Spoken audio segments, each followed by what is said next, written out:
अऊज़ु बिल्लाहि मिनश्शैतानिर्रजीम बिस्मिल्लाहिर्रहमानिर्रहीम अस्सलामु अलैकुम वरहमतुल्लाहि वबरकातुहू।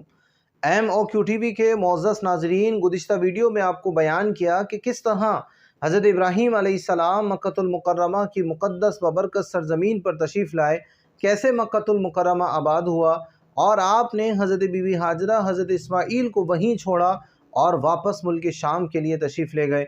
लेकिन नाज़रीन इकराम, बात यहीं मुकम्मल नहीं होती है। हज़रत इब्राहीम अला नबीना व अलैहिस्सलाम वक्तन फ़वक्तन मुलाकात के लिए मक्कतुल मुकर्रमा तशरीफ़ लाते थे। हज़रत बीबी हाजरा से भी मुलाकात होती थी, हज़रत इस्माईल की भी तरबियत होती थी। और बाज़ तारीख़ की किताबों में ये मिलता है कि आप शाम से मक्कतुल मुकर्रमा का सफ़र बुराक पर तय फरमाया करते थे। नाज़रीन इकराम, वक्त गुज़रता रहा, हज़रत इस्माईल अला नबीना व अलैहिस्सलाम की उम्र बढ़ती रही। जब आप इस काबिल हो गए कि आप हज़रत इब्राहीम अलैहिस्सलाम के कामों में हाथ बटा सकें, तो हज़रत इब्राहीम अलैहिस्सलाम ने एक दिन आपसे फरमाया, ए मेरे बेटे, मैंने ख्वाब देखा है कि मैं तुम्हें ज़िबा कर रहा हूँ, अब तुम देख लो कि तुम्हारी राय क्या है। हज़रत इब्राहीम अलैहिस्सलाम ने ये इसलिए कहा था कि उनके फ़र्ज़ंद को ज़िबा होने से वहशत न हो, अल्लाह ताला के हुक्म की इताअत के लिए रग़बत के साथ तैयार हो जाएं। उस फ़र्ज़ंदे अर्जुमन ने हुक्म इलाही पर सर तस्लीम खम करते हुए कमाल रिज़ा और रग़बत का इजहार इताअत करते हुए अर्ज़ की, ए मेरे वालिद, आप वही कीजिए जिसका अल्लाह रब्बुल इज़्ज़त आपको हुक्म फरमा रहा है। अगर अल्लाह ताला ने चाहा तो अनकरीब आप मुझे सब्र करने वालों में से पाएंगे। जब हज़रत इब्राहीम अलैहिस्सलाम अपने फ़र्ज़ंद को साथ लेकर चले तो शैतान एक मर्द की सूरत में हज़रत बीबी हाजरा के पास आया और कहने लगा कि आप जानती हैं कि हज़रत इब्राहीम आपके शहज़ादे को कहाँ ले गए हैं? तो आप रज़ी अल्लाह ताला अन्हा ने फरमाया कि वो उस घाटी में लकड़ियाँ जमा करने के लिए गए हैं। शैतान ने कहा, खुदा की कसम, ऐसा नहीं है, वो तो आपके बेटे को ज़िबह करने के लिए ले गए हैं। हज़रत बीबी हाजरा रज़ी अल्लाह ताला अन्हा ने फरमाया, हरगिज़ ऐसा नहीं हो सकता, क्योंकि वो तो अपने फ़र्ज़ंद पर बहुत शफ़क़त करते और उससे बड़ा प्यार करते हैं। शैतान ने कहा, उनका गुमान ये है कि उन्हें अल्लाह ताला ने इस बात का हुक्म दिया है। शैतान का वसवसा डालने के लिए ये बताना ही उसकी भूल और जहालत थी कि जब हज़रत बीबी हाजरा को ये बता दिया कि ये हुक्म खुदाबंदी है, तो खुदा के उस मुहिब और महबूब घराने पर फिर वसवसा कैसे असरअंदाज हो सकता था, जिसने हुक्म खुदाबंदी पर एक वीरान बयाबान के होलनाक माहौल में रहना खुश दिली से कबूल किया था। हज़रत बीबी हाजरा ने फरमाया, अगर उन्हें अल्लाह ताला ने हुक्म दिया है तो फिर उससे अच्छी और क्या बात हो सकती है कि वो अपने रब की इताअत करें। यहाँ से नामुराद होकर शैतान फिर हज़रत इस्माईल के पास पहुँचा और उनसे कहा, ए प्यारे लड़के, क्या तुम जानते हो कि आपके वालिद आपको कहाँ लेकर जा रहे हैं? हज़रत इस्माईल अलैहिस्सलाम ने फरमाया कि हम अपने अहले खाना के लिए उस घाटी से लकड़ियाँ लेने के लिए जा रहे हैं। शैतान ने कहा, खुदा की कसम, वो आपको ज़िबा करने का इरादा रखते हैं। आपने फरमाया, वो उस चीज़ का इरादा क्यों रखते हैं? शैतान ने कहा, उनके रब ने उनको हुक्म दिया है।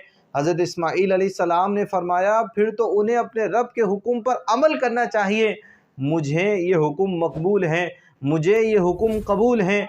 जब शैतान ने यहाँ से भी मुँह की खाई तो वो हज़रत इब्राहीम अलैहिस्सलाम के पास पहुँचा और कहने लगा, ए शेख, आप कहाँ जा रहे हैं? हज़रत इब्राहीम ने फरमाया, मैं उस घाटी में अपने किसी काम से जा रहा हूँ। शैतान ने कहा, अल्लाह की कसम, मैं समझता हूँ कि शैतान आपके ख्वाब में आया है और उसने आपको अपने बेटे के ज़िबा करने का हुक्म दिया है।